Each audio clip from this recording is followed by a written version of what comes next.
to the Build Business Acumen podcast, where we deliver practical knowledge and powerful guidance. Here is your futuristic host, Nathaniel Schooler.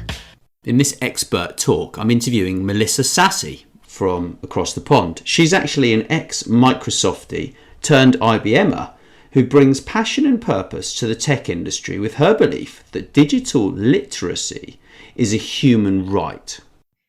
Right. Okay, ask me again.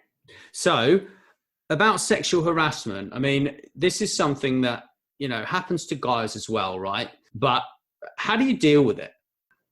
I think as someone who's been in that situation before, it's hard. I know there are all these handbooks and guidance and things that tell you you're supposed to, go to your manager or, go to HR. But when you're in that situation, it's scary. I personally was interviewing for a job, and this is a C-level individual. I'm not going to name the company. I'm not going to name the individual. That's all water under the bridge now. But, I went to this interview, and it was set up as we were at a conference. I was invited to this conference because this individual was going to be at this conference, and said, why don't you come to this conference. We can get to know each other better and we'll have a formal interview. So, okay, fine. We were in this hotel, and he said, here, I've got, he had some stuff in his hands, and he's like, can you help me carry this to my room? And yeah. And in my mind, I wasn't thinking that I always expect, the best in people. And, I never think about, is that person's intentions bad? And nor did I, kind of think that what ended up happening was going to happen. We get up to his room, and he's like, and so he's putting some stuff away, and I'm standing there, and I could see he's like messing around with something across the room. And, so I sit down in this chair while I'm waiting for him, and I look down at my phone. I'm paying attention to my phone, and I look up, and he'd taken his pants down, and I was like, what in the heck is going on here? Like, I've been in some crazy situations. We all have, but this one was like the icing on the cake. And, I wasn't an employee, and but I knew, he was on company business, and I knew I was there to be interviewed. And, I didn't punch him in the face, and I didn't, storm out. I just said, hey, can you put that away? And that's enough. And I didn't show up at the conference the next day. Right. I left, and, I thankfully didn't get the job. And I didn't know what to do. I really didn't. I went home, and I reached out to a friend of mine who, worked, as an attorney. I'm like, what do I do? I'm not really an employee. I don't, this is a C-level individual. I don't want it to, impact my ability to find, a role in my field. And I knew he was, knew a lot of different people. And, I got to thinking, and I knew someone in the HR team at this particular company. And, I decided I would tell her, and I did. I don't know what exact conversations happened, and I didn't do anything legally, formally. And I know everybody has their own path. Some people, feel like I have to take the legal route. I have to do the formal route. Yeah. And I honestly don't think I was strong enough to do that. I said something, I spoke up, and, he ended up leaving the company. I don't know if that was related to, Probably. Related to me. I'm not sure. Yeah. But I always, look back on that situation, and I always feel like, gosh, should I have been stronger? Should I have done something formal? Should I have spoken out? And I didn't, in a formal, outspoken way. And I still kind of regret it. I still kind of wish I would have done something different, but I was really scared. I think nowadays, things are much more formalized and open. This was more than 5 years ago. Yeah. Yeah. I had something happen to me when I was at college. I had this, so I worked in a wine merchant. So I worked in a wholesale wine warehouse, which was, was with a small company. I mean, they had like 9 shops or something. They supplied a lot of pubs and hotels and posh bars and stuff. But my manager, he was basically like bullying me. And he basically, quite a few times he sort of said to me, some really awful things, because he was gay, and he said some awful things to me, and I kind of, one day I was just like, do you know what, I'm just going to quit.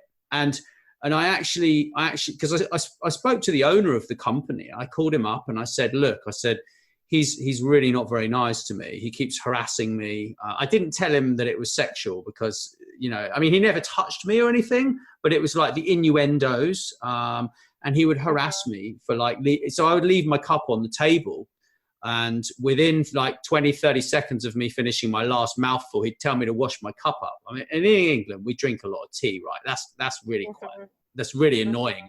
If you drink tea, like, that's your time. That's like your solace. Do you know what I mean? Like, when you finish that moment of a nice cup of tea with a bit of milk, and you put your tea down, that's like encroaching upon your space. Yeah. But so I called the owner of the company, the chairman, and I told him, I said, look, he's not very nice. I'm not enjoying working in this warehouse here. And he said, don't worry, you stick it out, and, you can come and work at head office with me, kind of thing. So he buried what I was saying kind of with a carrot, and manipulated me to stay working there. But one day I just had enough and just decided. It's quite a funny story, actually. I was at the time, I don't ride motorcycles anymore, thankfully, but at the time I had this motorcycle, and I bought a new one, and the guy at the motorcycle shop, he said to me, he said he'd fix something on the bike, but he never actually fixed it. So one Friday, I just decided I was going to change my life, and I walked into the bike shop and I said, look, you're not, this isn't working for me. You need to just change this motorbike. I'll take that one over there.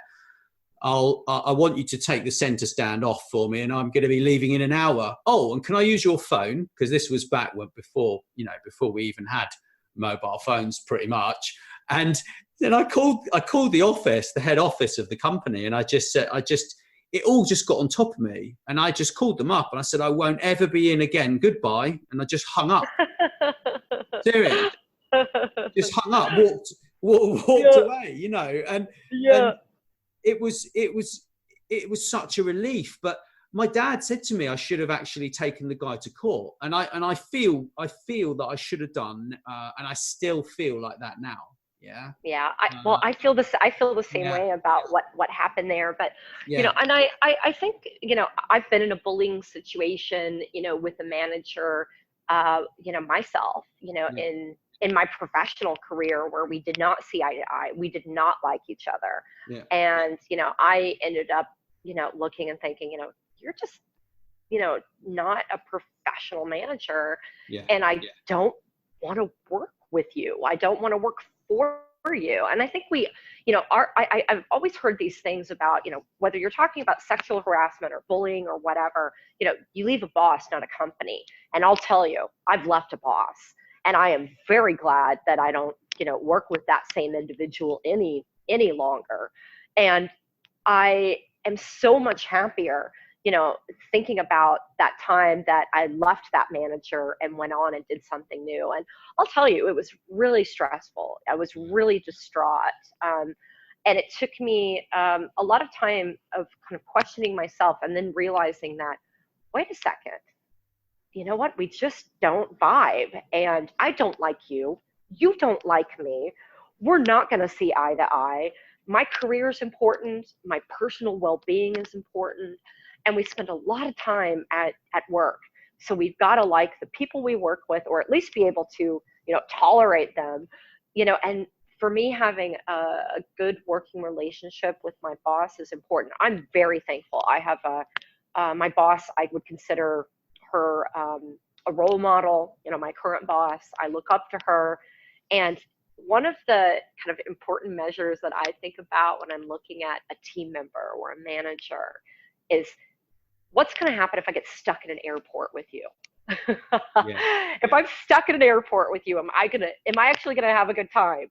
Nobody wants to be stuck in an airport, but am I going to enjoy that time? And when I think about, during my interview process here at, at IBM, and thinking about my manager, one of the things I asked myself was that very question when I was on my path of deciding whether I wanted to, accept the offer from IBM for this role.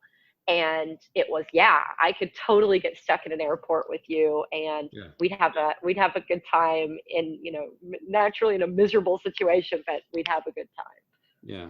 Yeah. So, but I think I think women probably get a lot, get harassed a lot. I mean, I don't work within a corporation myself, so I don't really know about, how women like hit on guys and then they kind of, cause problems for them. I'm sure that goes on as well, and what I think is, my feeling is you've just got to go with your gut feeling. And that's the reason you and I both regret not going with our gut feeling, because our gut feeling was to do something about it. And we didn't listen to it. We listened It's happened to me our 3 head, times. which said, let's just leave it. We don't want to make a hassle. It's embarrassing. There are all these things that you. Or like, did I cause something? Yeah. Was I too open? I'm a pretty open person, and Yeah. that's part of what happened to me was, oh God, was I too open? Did I give him a signal? We had some wine at dinner. Oh gosh, did I? Yeah, did I? And now I know better. Now I know better, and I'm like, hell no. He got his wanger out, Mel. I know. In England, we call it we call it a tallywhacker. Yeah, he did. He got it out and he showed it to me, and it wasn't pretty, and he hadn't manscaped. It was awful. Awful. I don't want to hear any more details about that. I'm not going to give you any more details because that wasn't all he did, and it was just terrible. It's absolutely terrible. horrendous. But so has it happened to you more than once? Yeah, it has. It's happened to me. Actually, I said 3 times, but it's actually happened 4. It's happened 4 times. That one was the worst. The one I told you about was the worst. Yeah, it's pretty. The other ones, yeah, that one was awful. That was one that was like literally in your face.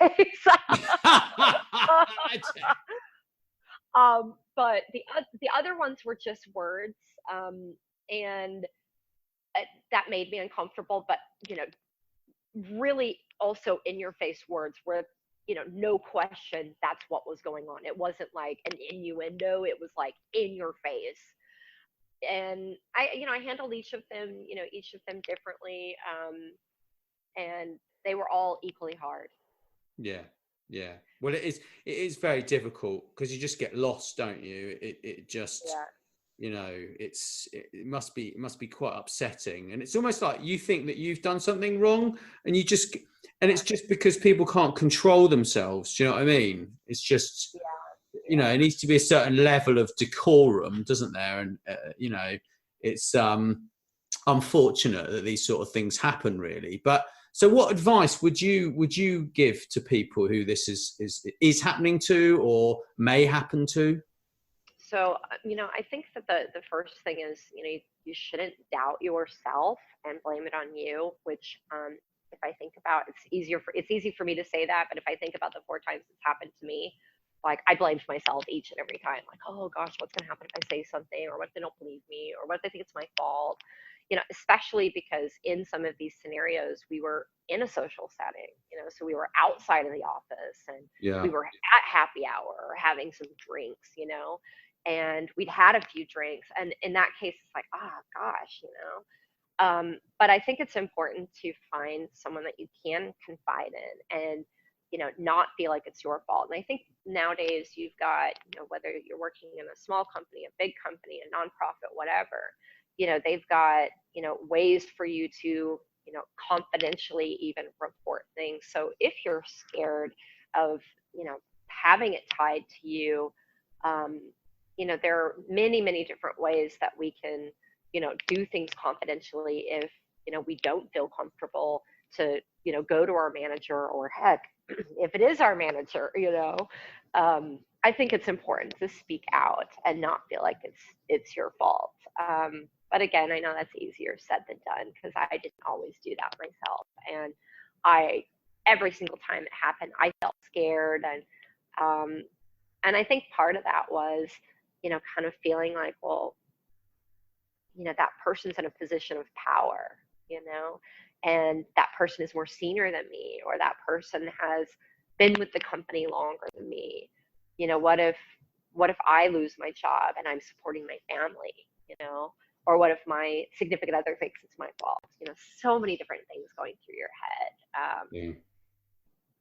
Yeah, it must be very difficult. Well, thank you, Mel. It's been great. Thank you. Really appreciate it. Thank you very much. Thank you.